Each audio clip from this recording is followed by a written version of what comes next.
This clip is brought to you by SaveWithConrad.com.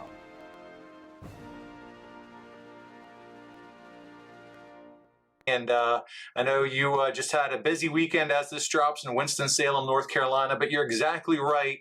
We thought, man, what better way to kick off today's show than talk about what happened 15 years ago. It's 2006. And I know we already talked about that big match that you had at Genesis with Samoa Joe, but we're going to talk about what happened after that. You guys would draw the biggest buy rate in TNA history for that match, and you have to be excited about your move to TNA after the end of your big WWE run, right? Yeah, I was excited to go work somewhere new, start fresh, get away from the WWE. I was really burned out there. TNA gave me a reduced schedule. I was able to do stuff outside of wrestling, like movies. It was just a better option for me at that particular time. So I was really excited to get started. So, Kurt, now you're a couple months in, we should say, into TNA. What are you noticing already, the biggest main differences between WWE and TNA? I think with TNA, you had your own freedom to come up with certain things in your promos and your matches. In WWE, the writers wrote for you, that's what you said. And then the matches, you had agents that went over the match and structured it with you. And TNA was pretty much on your own as far as the matches, structuring the matches. But the promos, the writers would work with you, and you could add your flavor to the promos. And and you've mentioned this before, but for those maybe that didn't listen to some of the podcasts in the archives, who was the guy or folks that you were working with mostly at this point in TNA with some of the promos and the programming and the creative?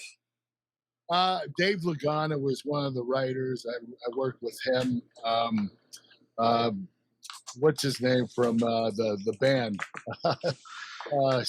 Billy Corgan. Billy Corgan. Why did I forget his name? Jeez. Billy Corgan, he was great. I worked, Vince Russo was the guy that I started out with, and I really had a great chemistry with him. Well, they opened the show, and it includes Jim Cornette, Petey Williams, and LAX. Regarding LAX, they're trying to burn the American flag. Of course, you being the Olympic gold medalist, come out in defense of the American flag and help Williams and AMW clear the ring.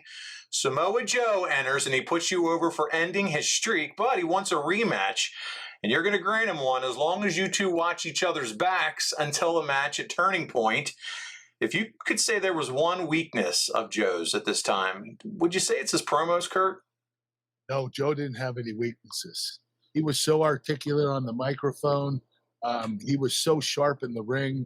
The guy had no weaknesses. He was an animal, and he was a very talented individual.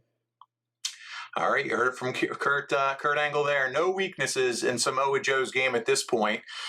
Hey, it's Conrad Thompson. Thanks for checking out the podcast here on YouTube. Be sure to hit the subscribe button and the notifications bell so you get a notice anytime we upload some new content. And go save yourself some money right now. If you're in a 30-year loan or you have credit card debt, it's not a matter of if I can save you money. It's a matter of how much. Find out right now for free at SaveWithConrad.com.